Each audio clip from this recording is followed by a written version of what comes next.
Hello, I'm James, and I'm an old guy in Europe.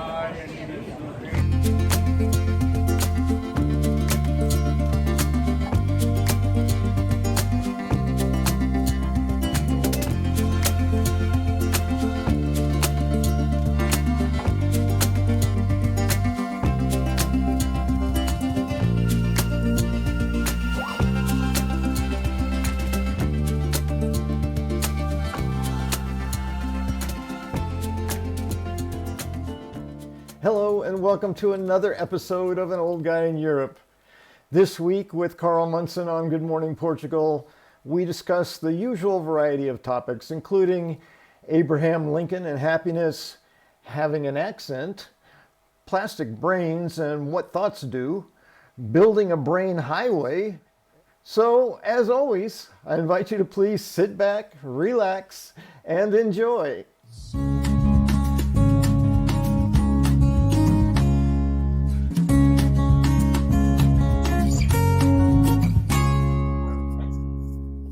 Well, hello and good morning. Let me put a better backdrop up than that one. Good morning to you, James. The slug has returned. How are you, my friend? Bon dia. I'm well, thank you. I'm feeling, to be perfectly transparent, I'm feeling a little less energetic by virtue of the news that was shared.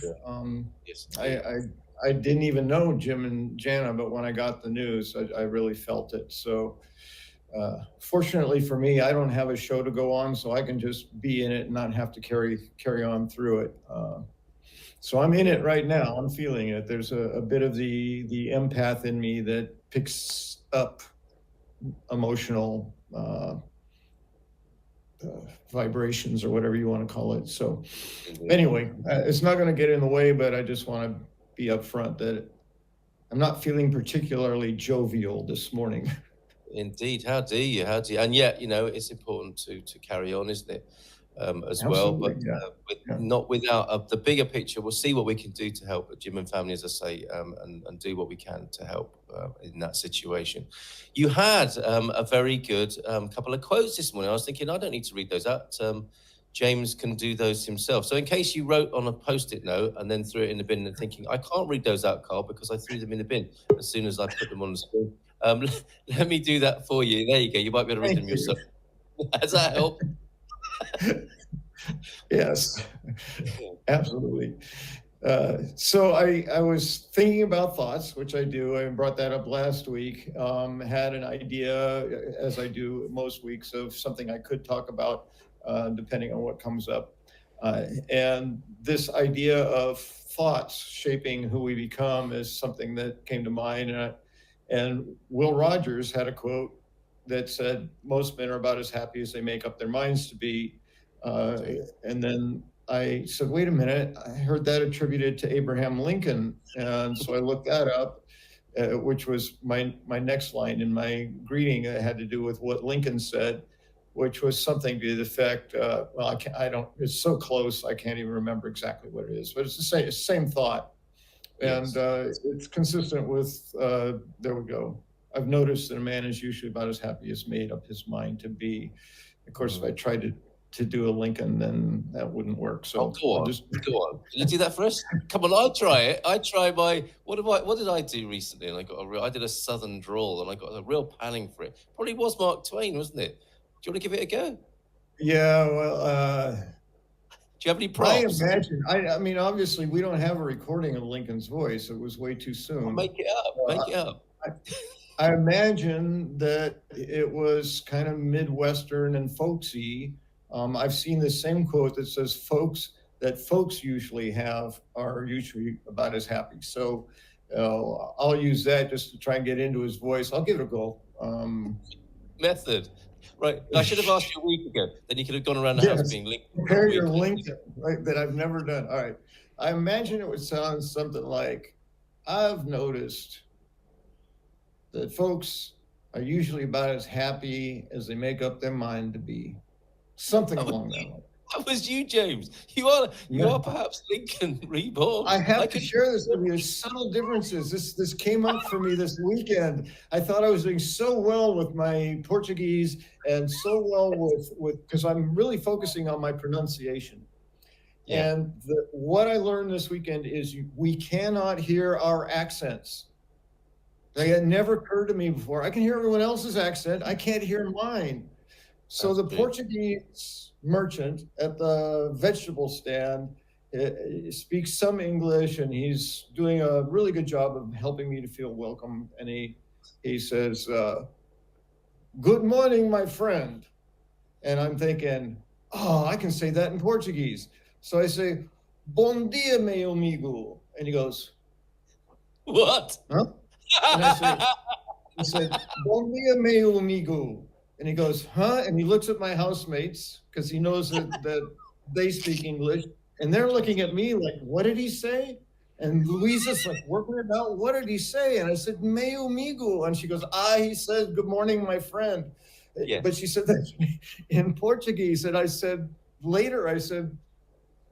yeah. What did I say? I mean, I've had this with Meia de Leite all the time I've been here. Meia de Leite, faz favor.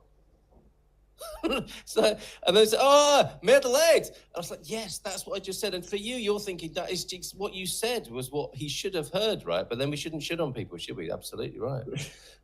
Maybe what we need to do, you know how folk singers do it? When a folk singer starts singing on stage, they get the note, don't they? So we need to go into Portuguese situation and ask Portuguese people to give us a note or word so that we can get our ear around it. And it will be, you put your finger in your ear so you can hear your own accent. Go, mais ou menos, bom dia, ciao, ciao, ciao, ciao, ciao. Okay, I'm ready now.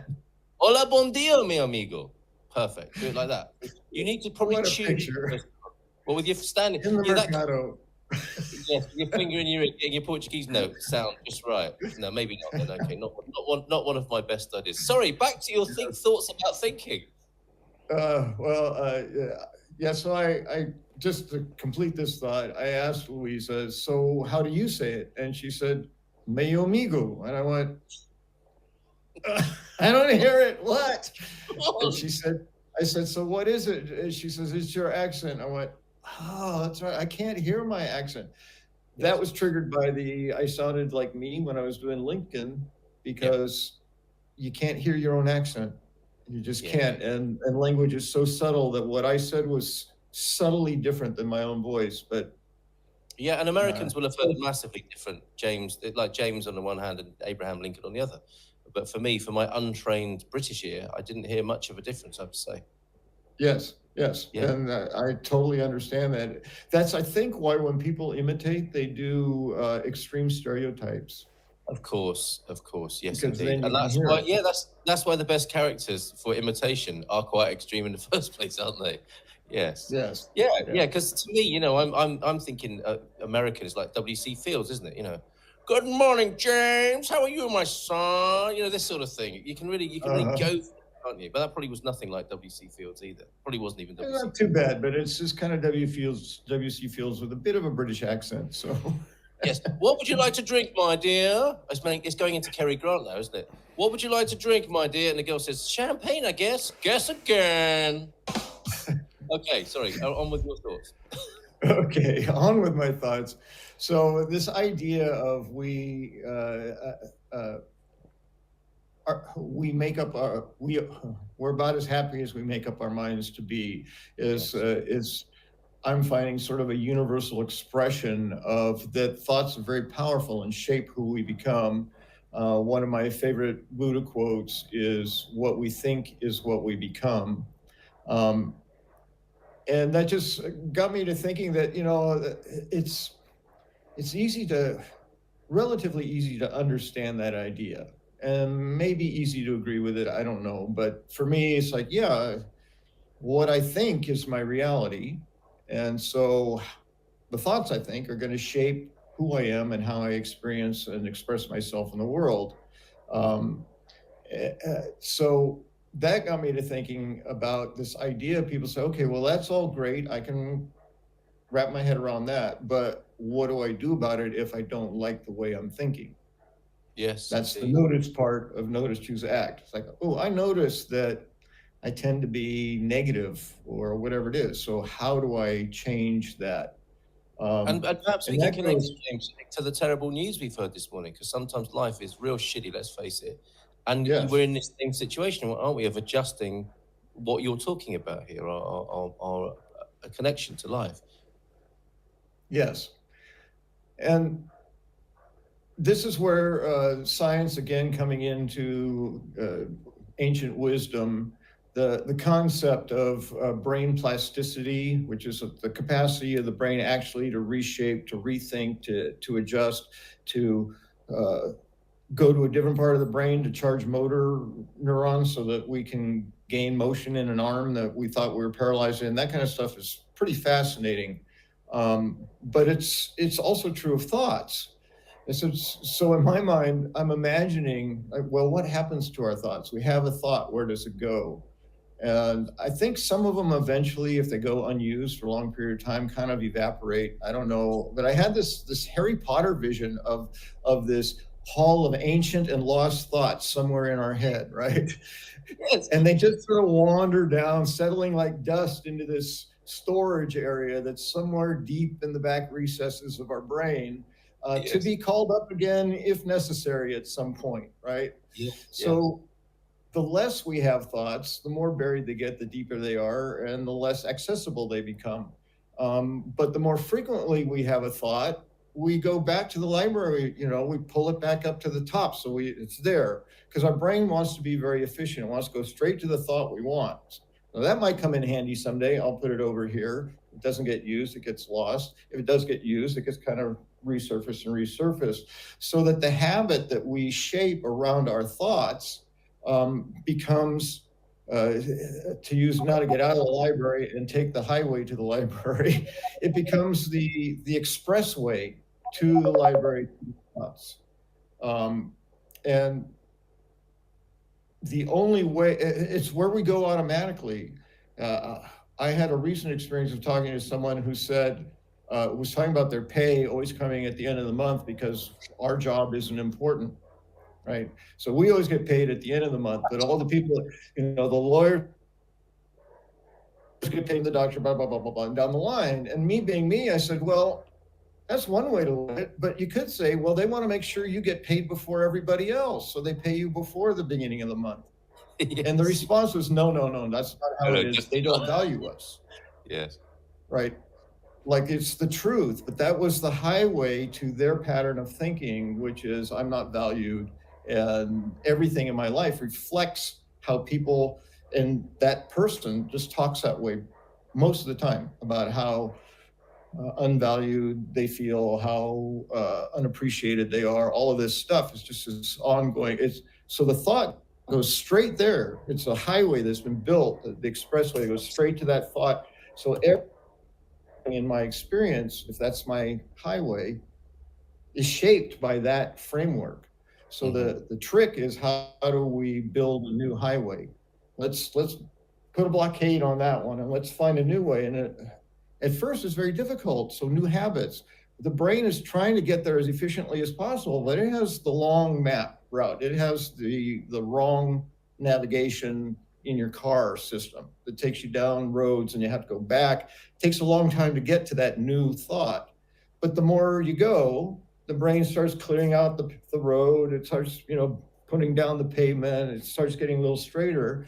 And with practice and time, we can go straight to that new thought. So yes, who I am now as a more positive human being is the result of conscious effort over many, many years of retraining how I think, which takes a lot of work. Training is the word that comes to mind, James, isn't it? Yes. Training is following a pattern in a habitual way, isn't it? That's exactly what you've done. We don't become skilled at anything without training and practicing anything. Yes. And I say, turning on a light switch when we were babies and had very little control of our motor control was a very difficult thing. Standing up, walking. And we just had to keep doing it and keep doing it, keep trying it over a long period of time to now we don't even think about it. We just click and we need a light. So it's the same thing with your thoughts.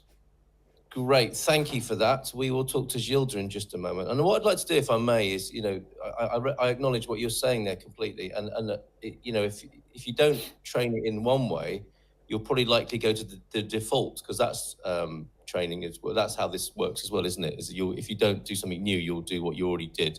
And if you don't like the results you get at the moment, it's probably a result of what you're doing that's giving you those results.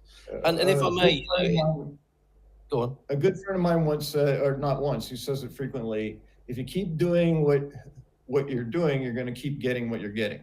That's right. If you do what you've always done, you'll get what you've always got. Absolutely. And I'm sure that the mind does work in that way. And what you're saying is evidently true for some people who've tried it. Whereas those, I guess, who are trained to thinking, no, that's a load of old new agey nonsense, positive thinking, blah. That's their way of thinking about the world. And they will take what incoming evidence to suit their way of seeing things, won't they?